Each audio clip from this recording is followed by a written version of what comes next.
15 years ago, I had a woman contact my office in Chicago. She had a problem. It turned out that her daughter, who was about 17 or 18 years old at the time, had an extraordinary musical talent and had been accepted as a student at Manhattan Conservatory of Music, as well as the Juilliard School of Music in New York. The problem was that her daughter was undocumented. She brought her little girl to the United States at the age of 2, and Teresa Lee, this Korean girl, was raised in the United States by a family of very modest means, but she showed extraordinary talent at music, so much so that she was accepted at these great schools. When she went to fill out the application form and they asked her nationality or citizenship status, she turned to her mother and said, "What should I put here?" And her mother said, "Well, I never filed any papers after we brought you to this country, so I don't know."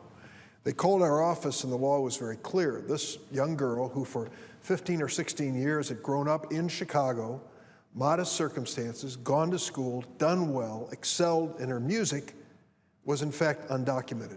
And under the law of the United States of America, the only recourse for her, and it's still the case, was to leave this country for 10 years and apply to come back. 10 years.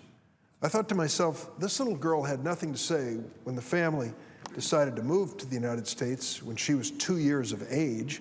She wasn't consulted. She didn't make a conscious decision. She, in fact, did everything she was expected to do in her life.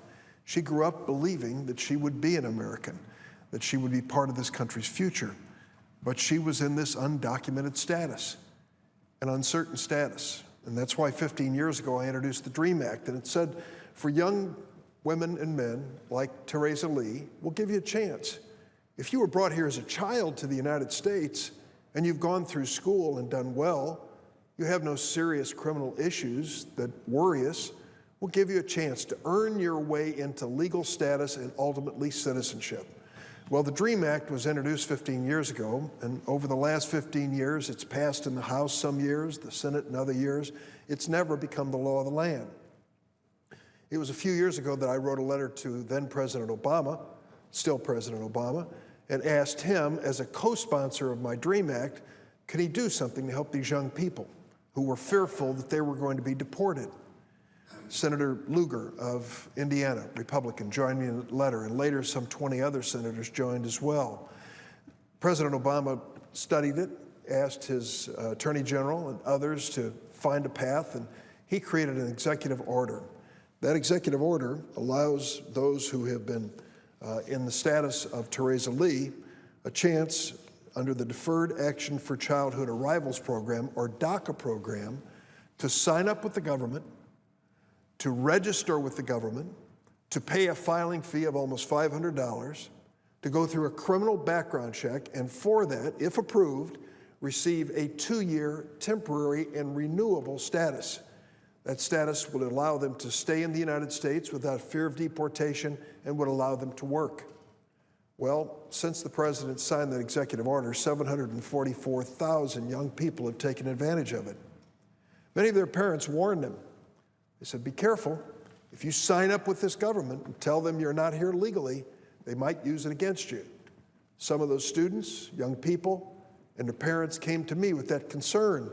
And I said to them, as long as you are following the law, as long as you are paying the fee, submitting yourself to a criminal background check, and understand this is only a temporary situation that can be renewed, do it. Be part of America. Be part of obeying the law and following the law, and ultimately I think it will be to your benefit. I could not have imagined when I gave that advice that we'd be facing a new president coming in just a few weeks, with a totally different view on immigration.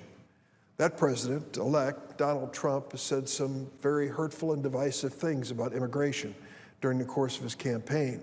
But fortunately for us, it appears he's reflecting on those statements now. In some of those, he's modifying, if not changing. I hope he'll do the same when it comes to this. These 744,000 DACA eligible currently in the program, as well as others who would be eligible, should be given their chance in America. As long as they're no threat to our country, we should capitalize on their talents, on the education that they've received that we paid for, and give them a chance to make America better. As I've stood here many times, I will today and tell the story of just one of these students. It's one thing to talk about what they might bring to this country. It's another thing to get to know them a little bit. This is a photograph of Yuri Hernandez. Yuri was 3 years old when her family brought her to the United States from Mexico. She grew up in Coos Bay, Oregon. In high school, she was an honor roll student, active in her community. She was an active member of the Key Club, the Kiwanis Service Program for students, homecoming princess of her high school, and Jubilee Princess of Coos Bay. She went on to attend the University of Portland, where she graduated with a bachelor's degree in social work. She received numerous awards, was involved in many extracurricular and volunteer activities. She was vice president of the Social Work Club, a board member of the National Association of Social Workers, and a member of Oregonians Against Human Trafficking. When you hear about her record in college and what she has achieved, remember this. This young lady did not qualify for 1 penny of federal assistance. Because she is undocumented, because she's a dreamer, she was ineligible for the things that many students take for granted in America: Pell Grants, government loans. Yuri had to find another way to do this. She had to work her way through school, borrowing money from parents. She faced hardships that many students don't face. But she overcame them, and that speaks to her character, and her determination. She volunteered as a tutor for at-risk elementary school students, and during her senior year in college, she was a full-time student and a full-time worker to pay for her college education. Do we need persons in America like Yuri, so determined, so committed to their future that they're willing to make sacrifices many students don't make? Well, of course we do. Yuri's now a graduate student at the University of Michigan School of Social Work. Again, she doesn't qualify for any government assistance to go to school. She's planning a graduate degree and master's in social work in the fall of 2017, and she still finds time to tutor and mentor high school students. She wants to give back to America. She wrote me a letter, and here's what Yuri said about the DACA program. DACA opened a lot of doors.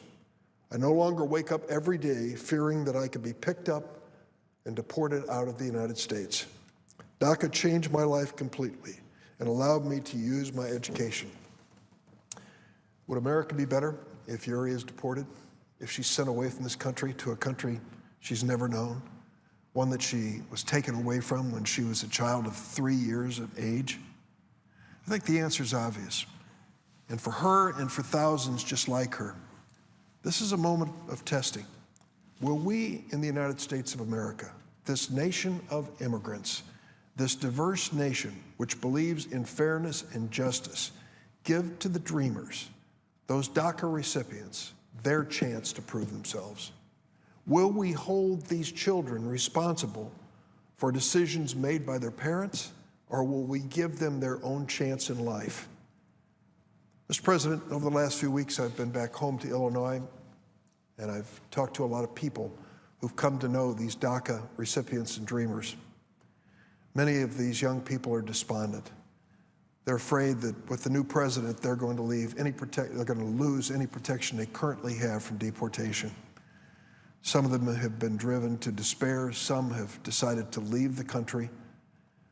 In some rare cases, there have been cases of suicide in their despondency. We can do better in America. We can say to these young people that while Congress debates immigration and its future, we're going to make certain that they are not penalized and hurt in the process. For Yuri and thousands just like her, we owe it to them to give them their chance.